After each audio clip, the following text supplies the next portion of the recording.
Did you guys see that viral video of that woman that was swearing for Buhari? Swearing for his generation, eh? My word. Swearing. Jésù dá sí àwọn ọmọ Fáráò ló máa dà lẹ́yìn lórí. Gbogbo ìjìyà gbogbo àdánwò lágbára Ọlọ́run tí àwọn Ísírẹ́lì. There's no way you can have your colleagues not being paid for 4 months, or in absent not being paid for 20 months, or in insult not being paid for 5 months, and you go and tell them we're calling off a strike. You know, it's one thing for him to go on medical vacation when Nigerian doctors are on strike. What's even more shocking is the audacity his media team has to make such an announcement boldly and confidently on Channels News. His Gabashew was telling us that there is not one hospital in Nigeria that can check up the president's health. Not one. Even if that one is just for him. Not one. So I don't know. Ishibagam popcorn when I saw that announcement, and I saw the boldness with which they were talking about it. I just concluded it's either one or two things. It's either they are all a bunch of retards, or they are literally giving the whole Nigeria the biggest middle finger ever, and they don't really care. They don't really care, like, seriously. So now let's talk about the strike. You know, National Association of Resident Doctors, we know they're on strike, right? What do they actually want? The first thing they want is an increase in their hazard allowance from an upward of 5,000. It shock you? Resident doctors are actually earning 5,000 naira in Nigeria. Since when? In fact, during the COVID-19 period, they almost went on strike, and this is one of their many demands, you know. So in August, September last year, you know, when the government was not responding to them, they almost went on strike. The government now called them and told them to relax, you know. We'll talk about it. They signed a memorandum of understanding, and the government said they would increase their hazard allowance, and, you know, probably gave them a timeline of about 5 weeks. This is 8 months now. Nothing has been done. Within that 8 months, the government has paid 800 million naira to Gumi and his goons, the bandits, you know, when they kidnapped some girls in Ngige.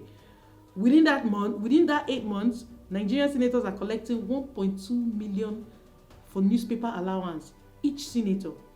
Within that period, Buhari has been going around the whole of Nigeria looking for who to hijack lands and give Fulani herdsmen.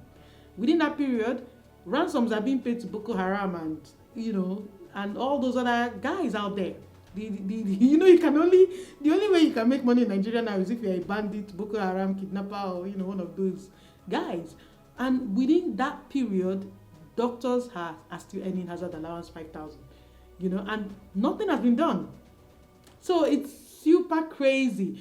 Okay, the second point is that we are still saying that the hazard allowance is too little. It's just 5K. Go pay them, Abi. They are not paying. They are owing Nigerian doctors, resident doctors, 4 months salary. They've not paid them. Some states are owing more than 4 months. Some states are owing 3 months, 5 months. Imo State is owing 5 months.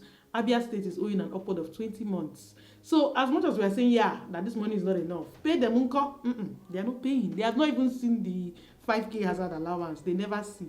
You know, so, I mean, it's super crazy. And to think that within this period, the Senate has gone ahead to, you know, the president has approved some millions they were supposed to use to renovate the National Assembly.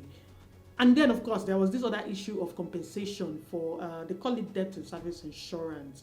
That means doctors who died or who contracted COVID-19 while they were at work, you know, so there's some amount of monies that the government needs to pay them, because some of them went home and infected their loved ones and they had to stay back at home, and it affected their livelihood, generally speaking. You know, so the government needs to, you know, pay death and service insurance and also pay those who lost their lives. The government said, okay, we'll pay. Let's sign MOU. We'll pay. We'll pay, gave them a specific amount of weeks, told them, send the names of the people. They sent the names. Okay, send the names to the insurance company. They sent the names. Oh yeah, 8 months later, the government said that they should go and chase the insurance companies by themselves. Yes, Nigerian doctors. And these are Nigeria, and mind you, Nigeria was dealing with two infectious diseases. We were dealing with Lassa fever and we were dealing with COVID-19. And all this was happening. And this is in addition to other infectious diseases which Nigerian doctors have to draw blood, including HIV and hepatitis B, right? So yeah, super crazy. What else are they arguing about? What else is in their demand list? Better working conditions. They've complained bitterly about the working conditions. If you go to the NARD website, they actually posted a photo of some of the resident doctors performing an operation on a Nigerian patient with torchlights, with phone torchlights, And the NARD president actually spoke on the news, and he said that the working conditions was abysmal. They give 12 officers 1,000 bed. How can 12 resident doctors manage 1,000 beds, in a hospital? So, Nigerian government has resorted to what I would say scamming. They are now scamming the doctors. So, anytime the doctors want to go on strike, the Nigerian doctors say, calm down, no vex. Sit down, let's sign a memorandum of understanding. What is it you say you want? You want us to increase your hazard allowance? No problem. Debt and service insurance, we go pay. We'll pay salary, we are owing you. We'll pay. Let us sign memorandum of understanding. So the doctors have been signing MOU since. In fact, let's read it. They said the first one they signed is memorandum of understanding, MOU. Then they now signed memorandum of terms of settlements, MOTO. They now signed memorandum of action. So the NARD president, the National Association of Resident Doctors, the president said, see, we no sign again. We are National Association of Resident Doctors. We are not National Association of paper signers. We know they sign. Implement your papers. We are not signing again. The strike commenced 8 a.m. this morning, and we enjoy all resident doctors to start the strike immediately. Yeah, now that Buhari has gone to the UK to go and get treatment, he will still meet Nigerians there. The Nigerians go still treat them for there.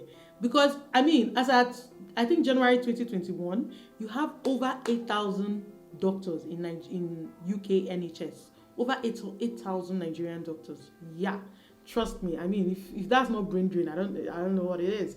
And, by the way, many Nigerian doctors are really killing it abroad. And the standard of medicine school in Nigeria is not shabby. It's not bad at all, because many Nigerians travel abroad and they're able to pass like a qualification exam to practice medicine. Maybe they just do like a 1-year gap year, and they pass most of their qualification exams that you can't pass in Nigeria. They pass it with flying colors abroad.